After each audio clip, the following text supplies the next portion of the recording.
Começa agora, Pode Cá, com Carla Fernandes, Fernanda Davi e Natália Zag. Pode Cá, claro que pode! Pode Cá! Que pode! E hoje com a diva da história! Peraí, vou dar um gole, porque não pode. Bebe, gente, brindar sem beber não dá. E ó, a diva da história, essa moça que ela é linda. Só que ela é de alma linda. Ela é de uma sabedoria. E, gente, eu sou muito fã dela. A gente não tem um relacionamento tão próximo, mas eu sou muito fã da Camila. Até nas redes sociais. Eu sou uma adoração pra ela quase todo dia. Mas aí, seja bem-vinda ao nosso Pod. Meninas, obrigada, Muito obrigada por você ter aceitado o nosso convite para brilhantar esta nossa mesa de café. Eu estou muito feliz de estar aqui com vocês. Eu sou a Camila, professora de história, historiadora, já tem um tempinho, há mais de 10 anos. Gente, ela tem um livro. Eu tenho um livro. Olha! Vocês já sabem, né? Convidado nosso, lê o livro. E da Companhia das Letras. Letras. Viva a Companhia das Letras. Tô super feliz de estar aqui para falar do livro da Lígia, né? A Carlinha até comentou no primeiro episódio, a Lígia que passou um tempo da infância em Sertãozinho, quase minha conterrânea, né? Quase não, foi, né? Bem, você acha? Fala que é. Nossa. E tô muito contente da gente conversar. Confesso que a primeira leitura dele não foi fácil. Assim, na primeira vez eu desisti. Falei, não, muito difícil. Na segunda, aí fui mais um pouco. Na terceira que eu falei, não, vou dar uma chance pra ele. Porque não é fácil. E aí, assistindo aos outros episódios, deu pra entender o porquê, né? Por conta desse fluxo de consciência entre esses narradores e as meninas. Ela assiste podcast. Olha, você tá vendo. Tá vendo? Mas enfim, eu acho interessante a gente começar falando, né, que o livro e a proposta da autora aqui não é um livro sobre a ditadura, né? Isso precisa ficar bem claro para os alunos. Olha que legal, anota no seu caderninho. Não é um livro que pretende falar sobre a ditadura, mas como a Fer falou, né, nos episódios anteriores, ele se passa, é o pano de fundo, né? É a ditadura militar no Brasil. E aí a gente... Professora, mas como é que você sabe disso? O livro vai dando várias referências ao período histórico, né? Isso é muito interessante. E essas referências, elas aparecem principalmente a partir da Lia, né? Sim. Que é a personagem... A que tá engajada, né? Deixa eu perguntar uma coisa. Qual é o personagem que você mais gostou? Eu acho que foi a Lia. Tinha certeza! Na verdade, eu falei que eu queria ter um pouquinho de cada uma, né? Mas eu acho que a Lia me chamou mais atenção, porque ela me fez pensar muito naquela Camila entrando na universidade, cheia de sonhos, de querer mudar o mundo. É isso que eu ia falar, é o desejo do jovem de mudar o mundo, né? Até a gente daí, educação tem esse desejo, né? Inicia achando que vai fazer grandes revoluções. Então, ela me fez pensar muito na Camila entrando na faculdade lá atrás. Então, acho que essa identificação, né? Sim. Mas claro que... né, hoje já com um pezinho mais na realidade, mas não deixo de admirá-la. Então, a história se passa em 69, né? Que é aí o período de transição entre o governo Costa e Silva e o Médici, que é o ápice da ditadura, né? Os anos de chumbo, o período de maior repressão, violência do regime ditatorial. E como que a gente tem essa referência? Porque ela não cita literalmente, no ano de 1969, no pensionato, na cidade de São Paulo. Mas a gente tem a referência do namorado da Lia, que participa de um sequestro. Isso. E é muito provavelmente o sequestro do embaixador norte-americano, né? Porque, e aí, como é que a gente puxa pra história? Como é que eu faço essa ligação? Era muito comum, né, dentro do movimento de resistência contra a ditadura militar, a resistência armada, a guerrilha, né? Que eram ações armadas. Sim. Seja as guerrilhas urbanas ou rurais. Então, a prática de sequestrar embaixadores para trocar por presos políticos, que é o caso, né? Que é citado no livro. Assalto a bancos também era comum. Com o objetivo de desestabilizar o governo, arrecadar fundos, né? Trocar por presos políticos. Então, essa é a primeira referência que a gente tem do marco temporal do livro, né? Fala sobre esse sequestro, mas não fala o nome. Não dá o nome. Não. E é sempre de forma indireta essas citações, né? Então, E, professora, o regime começa em 69? Não, né? Ele começa em 64. E aí, o que é importante falar também, a gente precisa pensar num contexto não só do Brasil, mas um contexto internacional, que é qual? Da Guerra Fria. Então, eu tenho um mundo polarizado, né, entre capitalismo e socialismo, Estados Unidos e União Soviética, que estão buscando áreas de influência. Então, os Estados Unidos é um elemento que é alguém, né, que vai apoiar o golpe militar aqui no Brasil em 64, né? E o contexto interno do golpe, que também eu acho importante a gente falar, né, de onde começou. A gente precisa retomar o governo do João Goulart, né? Certo. Que é o presidente que sofre com o golpe militar. Ele era o vice do Jânio Quadros, então por isso é que ele assume quando o Jânio renuncia, né? Então ele já assume o governo com muita desconfiança, né? Porque ele era um político ligado ao trabalhismo, era visto como comunista, e aí quando ele lança as reformas de base, então, vários setores da sociedade se sentem ameaçados, né? E aí apoiam um golpe, então... E só te dando um apêndice aqui, acho que também é importante a gente falar pro nosso aluno, principalmente do contexto de Portugal, né? Você falou do contexto da Guerra Fria, mas a literatura cobrada no vestibular é uma literatura brasileira, portuguesa e africana, né? E Portugal também estava vivendo uma ditadura, né? Sim. Então tem essa correspondência também. Ô Camila, tem aqui, eu tava procurando enquanto você tava falando, falei, eu lembro que eu anotei em algum lugar, que cita aqui pela fala da Lia, né, dois nomes, duas siglas, né? Então ela fala assim, quem é o dedo duro da OBAN? E depois ela diz aqui assim, ó, só espero que não achem o endereço do DOPS. É isso. Então isso também vai fazer a gente conseguir se situar no tempo. Sim, né? sim. E aí a gente pode citar, né, o DOPS principalmente, quais eram os mecanismos de controle do governo? O que é o DOPS? O DOPS é o Departamento de Ordem Política e Social. Era tipo uma polícia política. De controlar, de fiscalizar os opositores ao governo. Só que é interessante que o DOPS não foi criado na ditadura militar. Ele é criado em 1924, ainda na Primeira República no Brasil. Só que quais são os dois momentos de destaque do DOPS? O Estado Novo, no governo do Vargas, e principalmente na ditadura militar. Tá. Então, o DOPS, qual que é a função do DOPS? Torturar, prender, abrir inquérito. Nossa, tem uma tortura aqui no livro que não, nossa, faz mal, né, sim, gente? faz mal. Nossa, é muito Faz triste, mal, assim, faz né? mal. Sim. Dá uma Muito agonia. triste. Isso. E aí, Quantos não passaram por sim. isso? E aí tem até um diálogo da Lia com uma das freiras que ela cita, né, o DOPS. Eu não sei se é nesse ou em outro trecho, que ela talvez. fala que ela estava buscando um endereço, que ela teme muito o DOPS. Então é justamente por conta dessa repressão, né, dessa violência, que fazia parte do aparato, né, da ditadura militar. E uma outra coisa que é interessante a gente citar também, né, pensando nesse contexto, o governo militar, ele vai atuar por meio de atos institucionais, né? Então, o que eram os atos institucionais? O mais famoso é o AI-5. O AI-5, que é o golpe dentro do golpe, né? Que eram decretos com força de lei, né? Que tinham como objetivo legitimar, institucionalizar o governo. Então, o livro, ele se passa logo depois do AI-5, né? E ele é publicado em 73, né? No governo do Médici. Então, é o ápice da violência, é o ápice da repressão. E ao mesmo tempo que a gente tem o ápice da repressão, a gente também pode falar de uma resistência muito grande, né? Ele trouxe muita mudança na sociedade, o AI-5. O AI-5, sim. Porque eu estava até comentando com a Fer antes de começar. A gente precisa pensar todo o processo da ditadura ao longo do tempo. Então eu tenho a ditadura no momento do golpe, em 64, porque qual era a ideia? Não, a ideia é a gente toma o poder, mas logo a gente devolve para os civis. Então a gente apoia uns setores, né, da sociedade, então sobre essa promessa. Aí eu tenho o AI-5, em 68, então aí já é uma repressão muito maior. Então, ao longo do tempo, vai mudando a conduta, né, e ao mesmo tempo a concepção das pessoas. Então, se a violência... Podia acontecer, então, daquele que apoiou o golpe de 64 e depois falou assim, opa, Meu Deus, mudou sim. a configuração A gente aqui, viu não isso. apoio mais. Sim. A gente viu isso com a Raquel de A gente Queiroz. fez isso com a Raquel de Queiroz. Você Queiroz. deve se lembrar, se você Até não o viu. Rafa lembrou!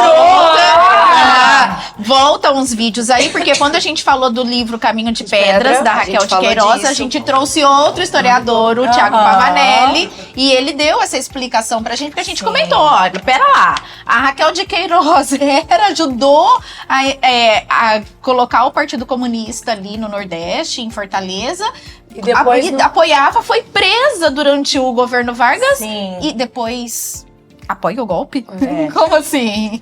Eu não sei se eu tô pulando ordem, tá, gente? Porque eu tô longe do roteiro e é isso. Veio na minha cabeça pra eu não esquecer.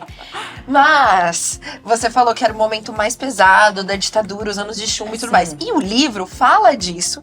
Tem relatos claros da tortura na ditadura. Pelo amor E de passou pela censura. Passou pela censura. Por que será? Tipo, Então, quais são as hipóteses? Como que conseguiu? Porque isso também entra, por exemplo, quando eu chego lá em Tropicália, quando a gente chega, aí eu vou falar de Roda Viva, né? A gente fala de Cálice, do Chico Buarque. E eles falam assim, Natália, mas tá muito na cara. Como que isso passou? Eu falei, gente, mas tá muito na cara pra gente hoje. Eu também né? falar isso na época. Sim, e a gente estava até comentando também, né? Há boatos de que a pessoa responsável, né, pela censura, ela achou a leitura muito enfadonha.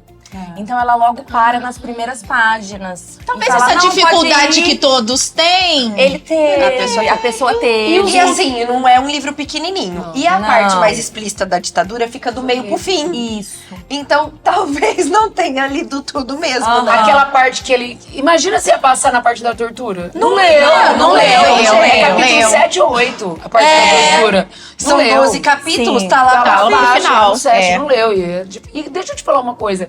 Desses grupos, tem um grupo que você pode falar assim, porque a gente vê um grupo aqui que a Lia participava. Tem algum grupo, algum movimento que realmente foi um movimento muito forte, que resistiu? Vamos se a como gente que ele pensar atuou dos no movimento? estudantes mesmo, né? Mas Como os que estudantes foi tão forte, foi um dos mais fortes. Eu penso que sim. Então, ali é representação da resistência estudantil. Então, quais são os indícios? Ela tá ali na USP fazendo um curso de Ciências Já imaginei a Sociais. Fefeleche? Isso. A faculdade está em greve, então ali eu já tenho um indício de um tipo de resistência que eles praticavam, que era a greve, né? A paralisação. E aí, outros indícios que eu fui até anotando que eu achei muito interessante, né? Que eles tentavam burlar isso. A Lia tem um codinome. Tem. A Rosa. Rosa. E essa referência é a Rosa Luxemburgo, É. que era uma militante polonesa, né?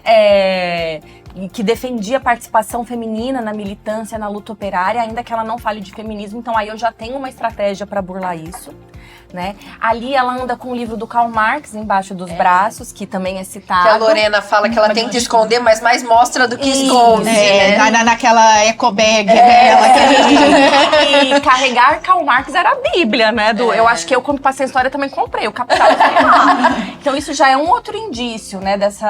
Desse lugar. Gente, que livro de rico, onde, né? de onde ela... Muito. Porque você pode pegar, você tem aí a prova na parte de sociologia, você tem história, Tudo. você tem geografia do lugar que ela deixou pro lugar que ela veio. Estudo de símbolos. Isso, Nossa. outra coisa importante, dentro da cidade, você vê a Ana Clara no periférico da cidade, a outra, entre aspas, aí no Morumbi, foi criada em são mundos completamente diferentes, Dentro de uma né? mesma cidade, né? Tudo dentro Isso de é uma interessante. sociedade, o movimento dentro, todo mundo convivendo junto. Ô Camila, e aí, assim, a gente é de Ribeirão Preto, né?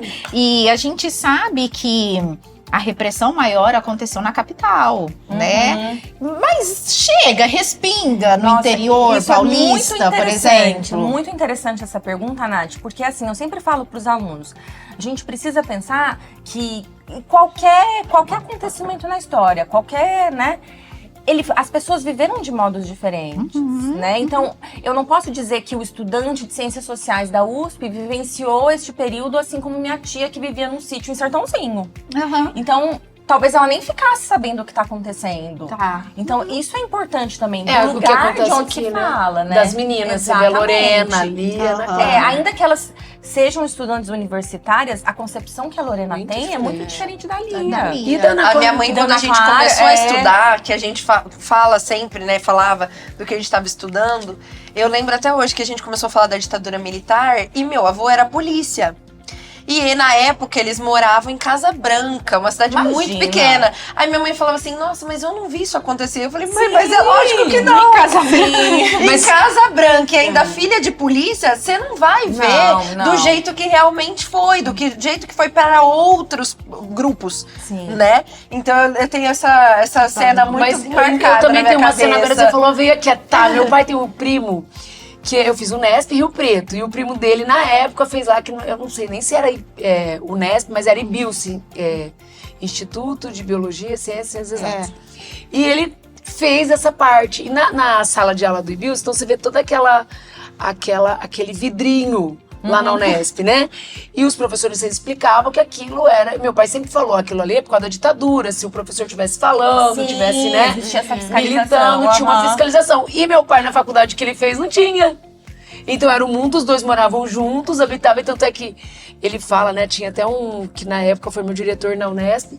Todo mundo morava no mesmo... Mas eram mundos completamente diferentes. Meu pai trabalhava o dia inteiro, trabalhava no banco, depois ele ia na faculdade Fadir, e eles não, estavam lá dentro de outro universo, né? E é o que acontece com essas meninas. Sim. Eu não tinha pensado. Eu queria fazer uma pergunta sobre o exílio. Uhum. Porque a Lia, ela decide, ela não precisa se exilar, né? Ela decide ir porque o namorado vai ser exilado e ela decide ir atrás dele.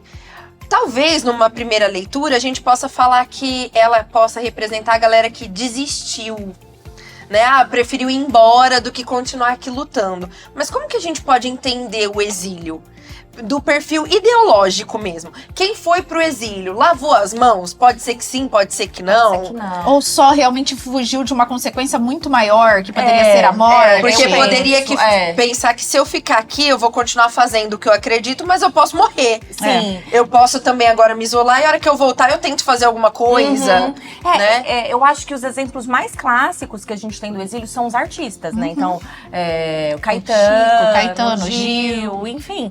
Mas eu penso que é mais no sentido de escapar da morte, assim, uma defesa. Mas isso não significa que eles... Até porque eles foram por vontade própria e não mandados pela força policial. Sim, acho que antes que o pior aconteça... Não de vontade própria, mas assim, foram forçados a... Mas, o momento pedia, né? Porque eles também talvez de longe conseguisse fazer mais do que ali correndo risco. Correndo risco, né? Com certeza.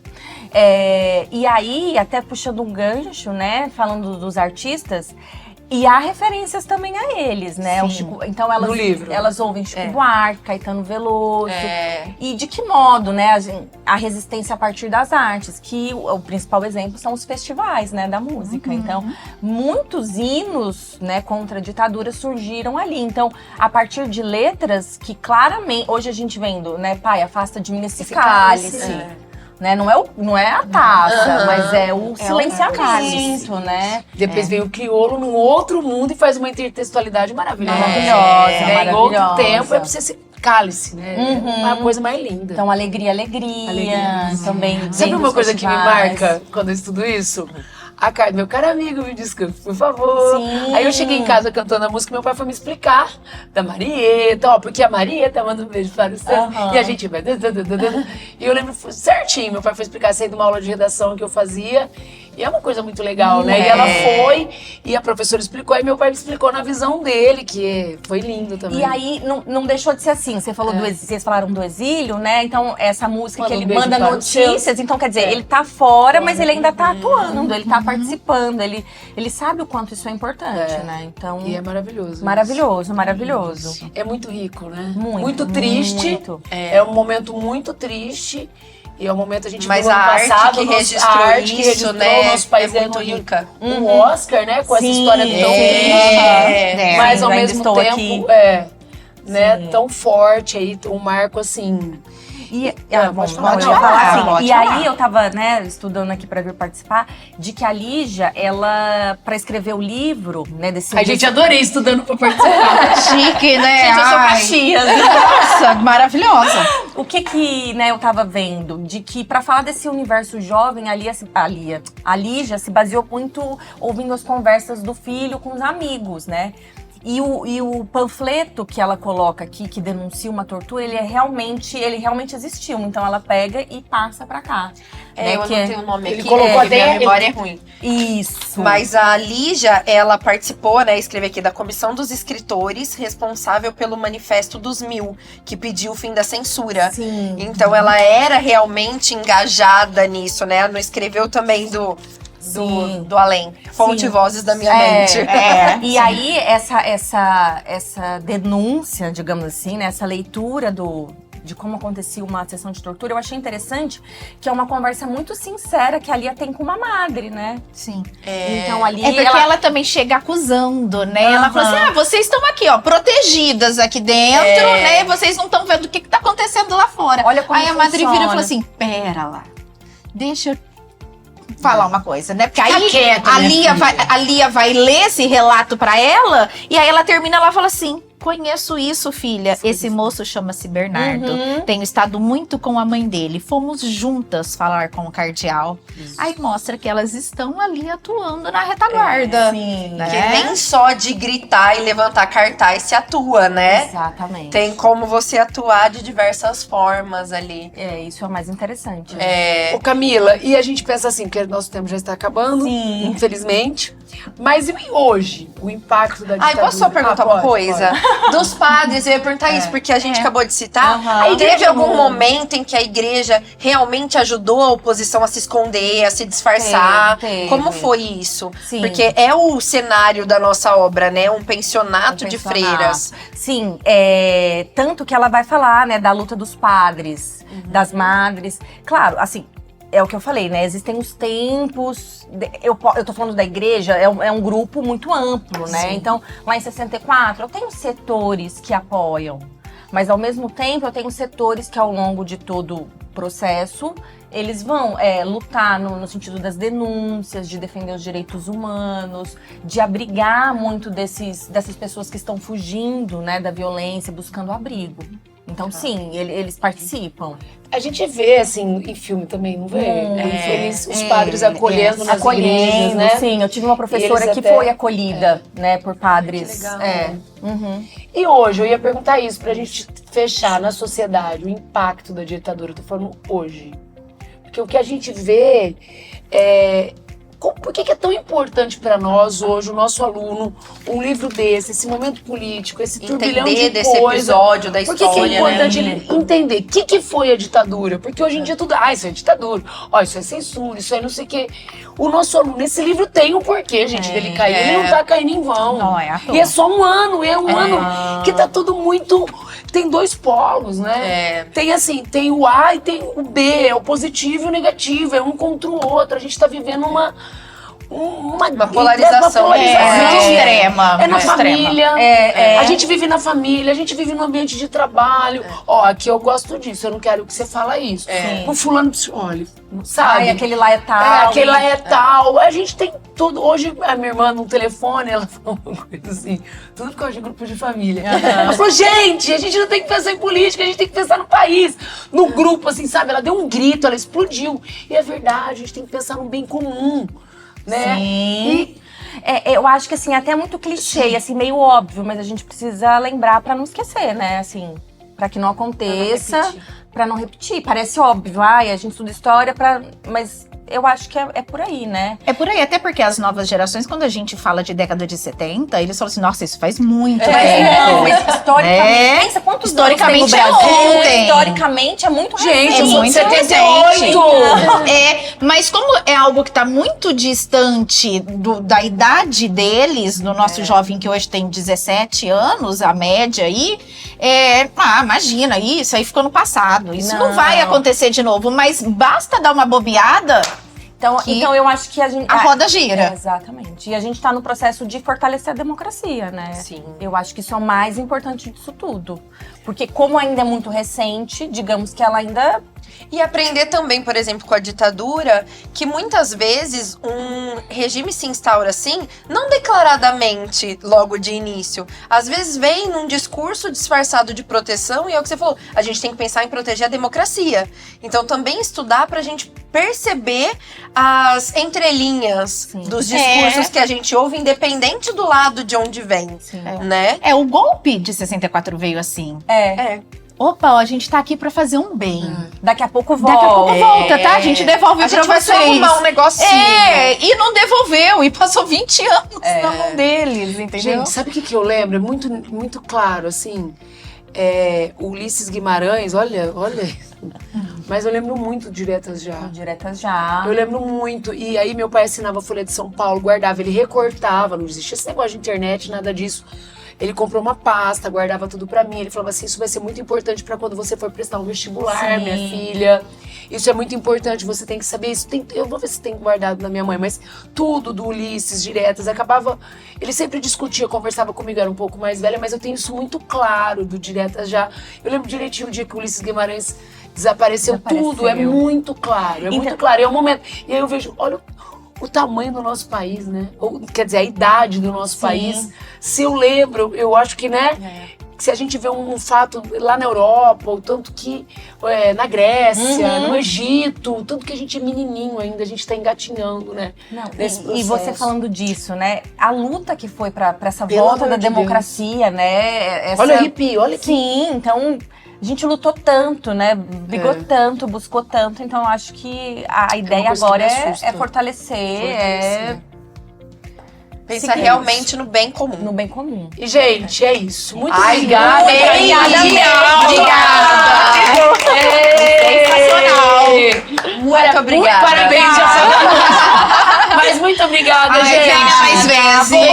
Quero voltar. Venha nem se for pra tomar um café, uma água. Venha ser plateia, entendeu? E é isso, gente. Olha, muito obrigada por você nos assistir. Muito obrigada por você estar com a gente nesse nosso sonho, né? Muito. Porque sonho que se sonha junto é realidade. A gente precisa de vocês, a gente precisa do carinho de vocês, da ajuda de vocês, porque só vocês podem fazer com que o nosso pod realmente aconteça. Então curta, comente, compartilhe, viu? Pode deixar. Prestigie. É isso, gente. Até a próxima. Beijo. Você assistiu Podcast com Carla Fernandes, Fernanda Davi e Natália Zag. Podcast. Claro que pode!